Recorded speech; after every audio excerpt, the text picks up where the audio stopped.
කොහොමද ඔයගලන්ට? ඉතින් අද දවසේදී බලාපොරොත්තු වෙන්නේ මේ ෆිල්ටර් කතා වස්තුව පිළිබඳව කතා කරන්න. මම එක සැරයක් කිව්වා අර මේ ඕරින් එක ලුබ්‍රිකේට් කරන්න ඕන කියලා. මෙන්න මේක තමයි මම අර කිව්ව ඕරින් එක. ෆිල්ටර් එකේ ඕරින් එක. ඊට අමතරව මේකට ඇතුළට ෆිල්ටර් එක පුරවන්නත් ඕන.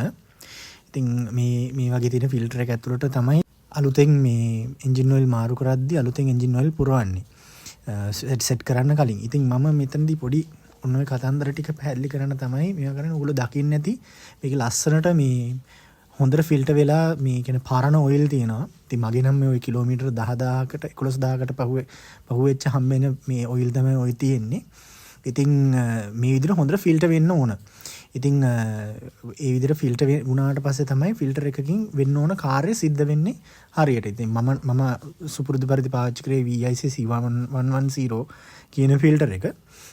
ඉතින් මම අද ඔයගලන්ට පොඩි ලස්සන මේ ෆොටෝග්‍රාෆ්ස් ටිකක් ගත්තා. ඇත්තටම අපේ ඇක්වා ගෲප් එකේ මේ ගෲප් එකේ ඇත්තටම සමන් රත්නායක කියලා හිතවතෙක් දාලා තිබුණා ඉංජිනේරු මහත්මයෙක්.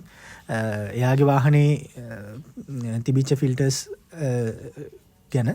ඉතින් මේ තියෙන ඔරිජිනල් ජෙනුයින් ජපන් එක, මේ තියෙන ටයිලන්ඩ් ටොයෝටා එක. ඉතින් මේ තියෙන්නේ ඔරිජිනල් මේඩ් ඉන් ජපන් එක පාවිච්චි කරාට පස්සේ කපපුවාම එන විදිහ. ඉතින් මේ තියෙන එක තමයි මේ තායිලන්ඩ් ඩෙන්සෝ එක. ඉතින් මේ ඒ විදිහට තියෙන ටික.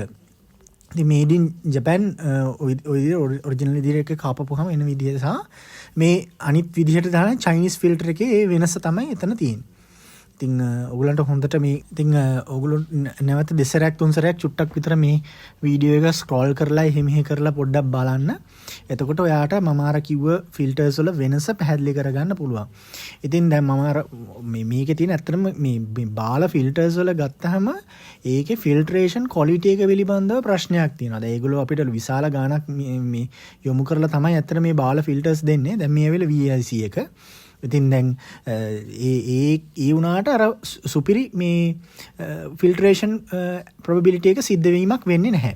ඉතින් ඔන්න ඔය කාරණාව තමයි මට මතක් කරන්න ඕනුනේ. ඉතින් ඔයගලන්ට හැම වෙලාවකදීම ගද්දි හොඳ ජෙනුයින් ෆිල්ටර් එකකට යන්න. ඉතින් මේඩ් ඉන් ජපන් ෆිල්ටර්ස් මං හිතන්නේ ලංකාවේ බොහෝ ආයතනවල හොයාගන්න නැහැ. මම දන්න විදිහට ටොයෝටා ලංකාවේත් මේඩ් ඉන් ජපන් ෆිල්ටර් එක තියෙනවාද කියලා පොඩි ප්‍රශ්නයක් තියෙනවා. ඉතින් එහෙමනම් ඔයගොල්ලෝ චුට්ටක් try කරන්න. දැන් අර එක සැරයක් මට මතකයි සියක්‍රා කියලා එක්තරා ආයතනයක තියෙනවා කුරුණෑගල පැත්තේ. ඒ කියන්නේ ඒගොල්ලෝ ජපානයෙන්ම බඩු ලංකාවට ගෙන්නන ආයතනයක්. සියක්‍රා එකේ තිබුණා කියලා පොඩි කතාවක් අපේ group එකේ දාලා තිබුණා. ඉතින් එහෙම නැති වුණොත් පුළුවන් තරම් ওই VIC ෆිල්ටර් එකටම යන්න. මොකද VIC ෆිල්ටර් එකට ගියා කියලා ඔයගොල්ලන්ට පාඩුවක් වෙන්නේ නැහැ. ඒක කෙලින්ම genuinely made in Japan filter එකක් විදියට තමයි එන්නේ. අනිත් එක ඒක ගන්න හොඳ කම්පනීස් වලින්. කියන්නේ ඔයගලන්ට දකින්න පුළුවන් ප්‍රධාන පෙළේ මේ ස්පෙයා පාර්ට් ඩීලර්ෂිප් shops තියෙනවානේ. ඒ කියන්නේ උදාහරණයක් විදිහට අපි නිකන් ගත්තොත් එහෙම මේ සෙමිනි මෝටර්ස් එක සෙමිනි මෝටර්ස්ලා තමයි PIC ගෙන්නන්නේ. ඊට අමතරව තව ආයතන ප්‍රධාන ආයතන තියෙනවා. ඊට අමතරව මේකේ තියෙන මේ සිටුේෂන් එකම ගන්න පුළුවන්. තව මම හිතන්නේ එක තව බ්‍රෑන්ඩ් එකක් තියෙනවා ටොටාචි බ්‍රෑන්ඩ් එක. ටොටාචි නම් ඩිරෙක්ට්ම ජපන්. ඉතින් ටොටාචි වගේ එකක් ගන්නත් පුළුවන්. එහෙම නැත්නම් හොඳ ඒ කම්පැටිබල් රේන්ජ් එක තියෙන තව රේන්ජස් ටිකක් තියෙනවා. අන්න ඒ දේවල් ටික ඔයගලන්ට සොයලා බලලා මේකට යොමු කරගන්න පුළුවන් කමක් තියෙනවා නම් ඔයගලන්ට අහු නොවි හොඳ ෆිල්ටරේෂන් එකක් එක්ක එන්ජින් කාල සීමාව ආරක්ෂා කර ගැනීමත් හැකියාව තියෙනවා. ඔයගොල්ලෝ ගෙවන මුදලට උපරිම වැලියු එකක් ඔයගලන්ට ගන්න පුළුවන්කමක් තියෙනවා.